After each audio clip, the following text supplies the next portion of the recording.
Good morning. आप लोगों का स्वागत है आरसी ज्ञान दर्पण चैनल में।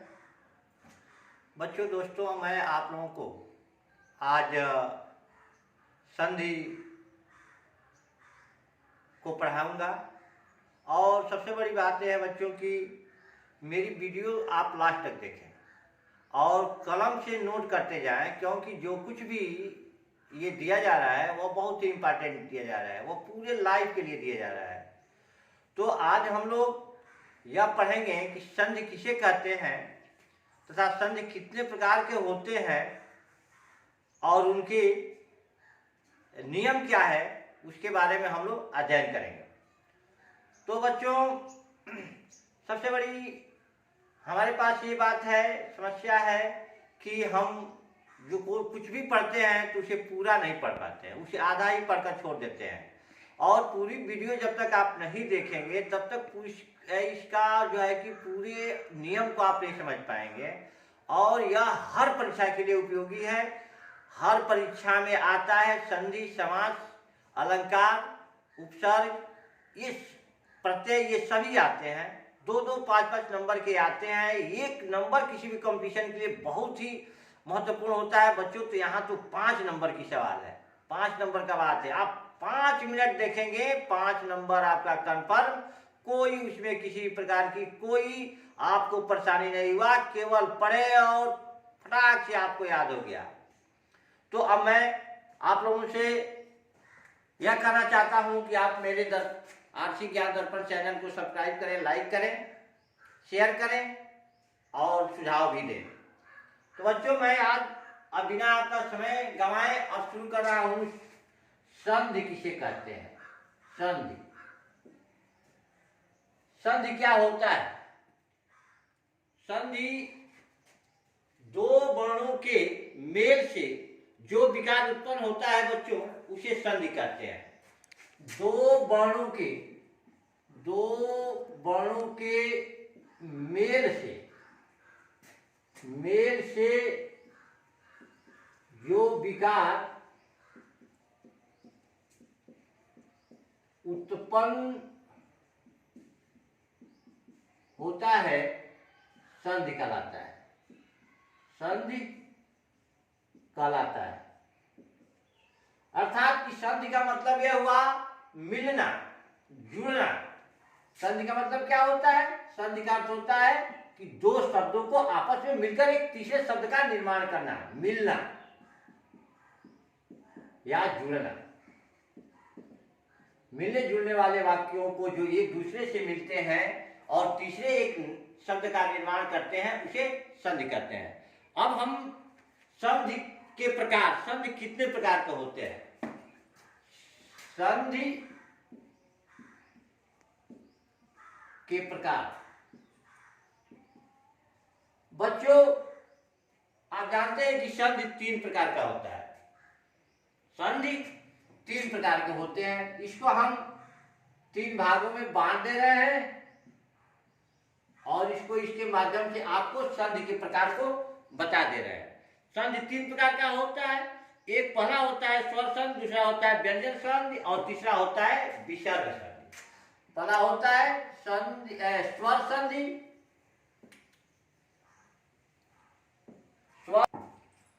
हाँ तो बच्चों, संधि होता है कितने प्रकार? 3 प्रकार का। स्वर संधि, व्यंजन संधि और विसर्ग संधि। अब स्वर संधि किसे कहते हैं?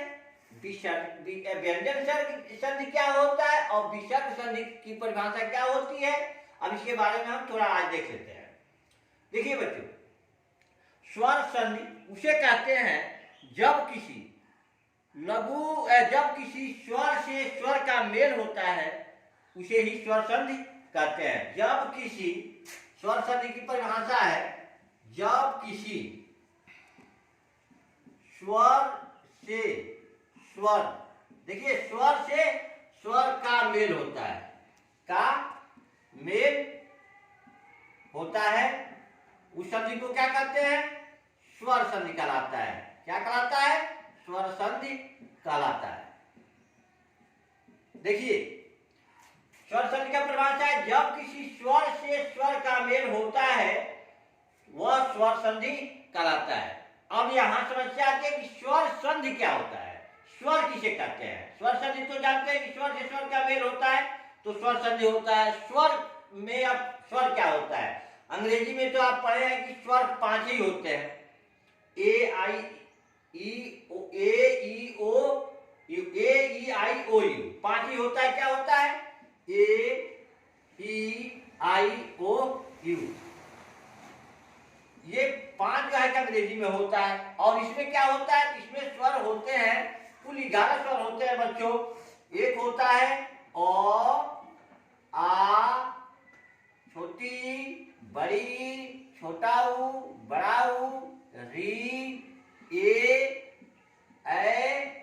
ओ और इनकी कुल संख्या हुई 11। 1 2 3 4 5 6 7 8 9 10 11। कितना हुआ, 11। तो स्वर कितने होते हैं बच्चों, तो 11 स्वर होते हैं। अगर जब किसी इस स्वर से और किसी अन्य स्वर का मेल होता है उसे ही हम स्वर संधि कहते हैं। अब हमको व्यंजन संधि किसे कहते हैं, दूसरा हम देखते हैं कि व्यंजन संधि किसे कहते हैं।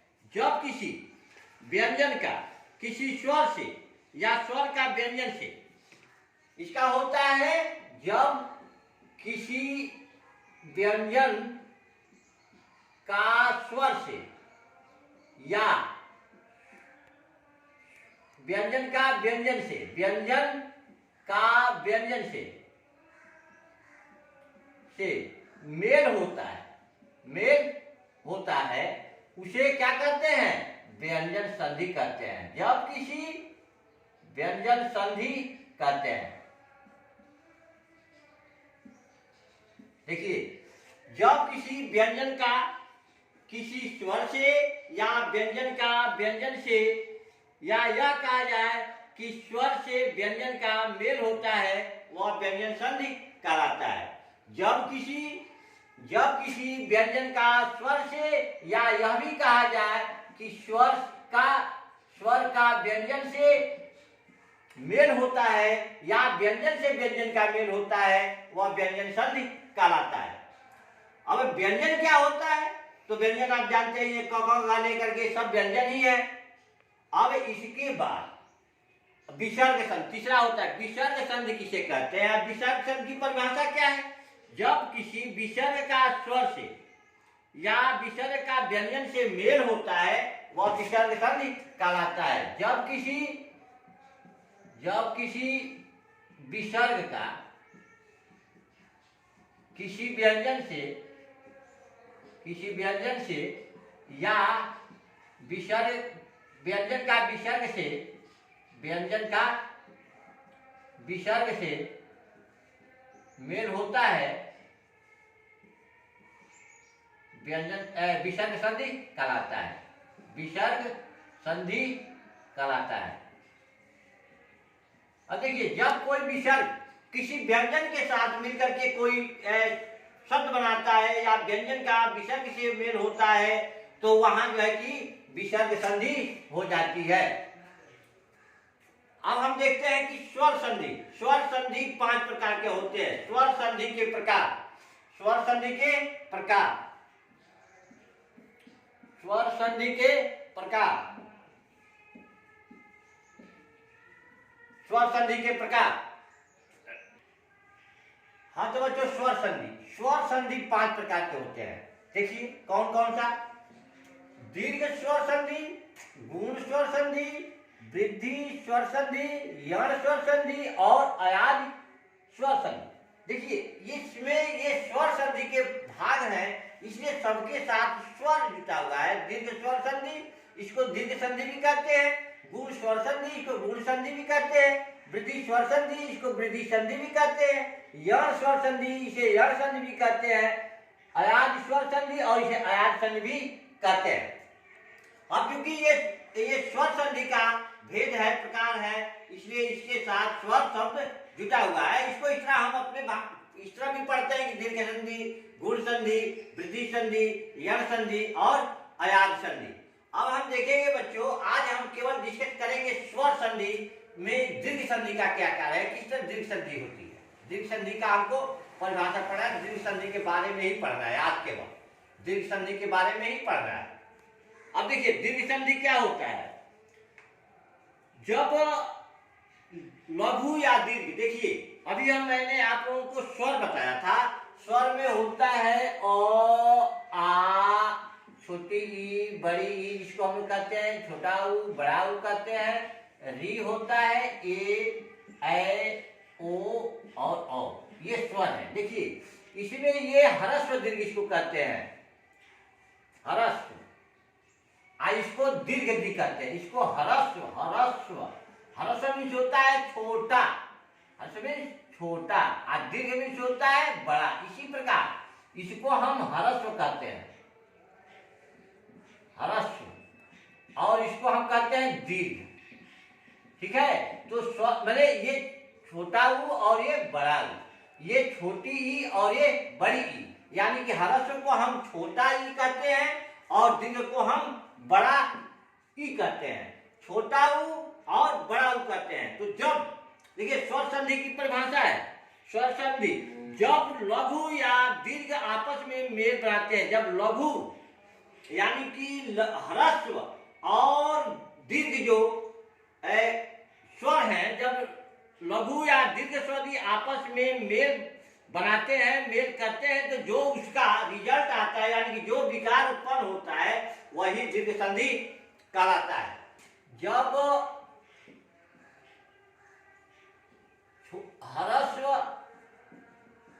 ह्रस्व ई, ह्रस्व और दीर्घ मिलने के बाद जो विकार होता है, जो रिजल्ट आता है, जो विकार बनता है, विकार उत्पन्न होता है, बनता है, वही क्या होता है, दीर्घ स्वर संधि कहलाती है। दीर्घ स्वर संधि कहलाती है, दीर्घ स्वर संधि कहलाता है।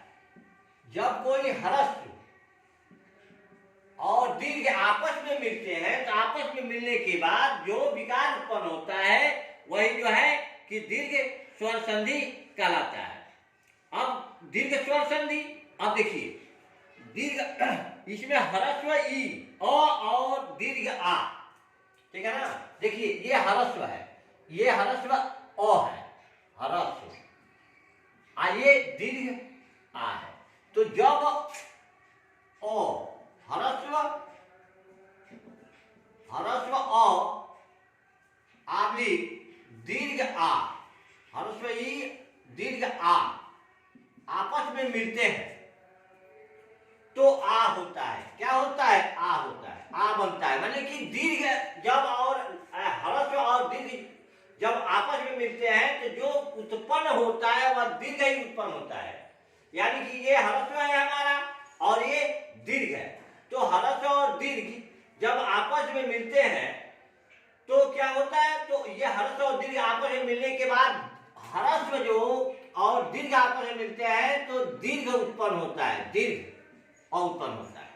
तो दीर्घ आ है तो आ उत्पन्न होगा। जैसे मान लीजिए ह्रस्व ई है और ई है, ठीक है। जब ये दोनों आपस में मिलते हैं तो बड़ी ई होती है, मैंने दीर्घ ई होती है, ठीक है ना। ऊ और ऊ मिलता है तो यहाँ बड़ा ऊ उत्पन्न होता है। जैसे पुस्तकालय, उदाहरण देख लीजिए, पुस्तकालय, पुस्तकालय, इसका क्या संविच्छेद होगा बच्चों, तो पुस्तक, पुस्तक धन आलय, आलय। अब देखिए क्या होता है, पुस्तक, इसका अंतिम पद ह्रस्व है, यानी कि अ, और इसमें का आ मिलकर क्या बनता है, आ बनता है, आ बनता है, तब होता है पुस्तकालय। तो बच्चों आप लोगों को समझ में आ गया होगा। और मैं अगले अपने वीडियो में गुण स्वर संधि के बारे में बताऊंगा। तब तक के लिए मैं आप लोगों से विदा चाहता हूं। जय हिंद।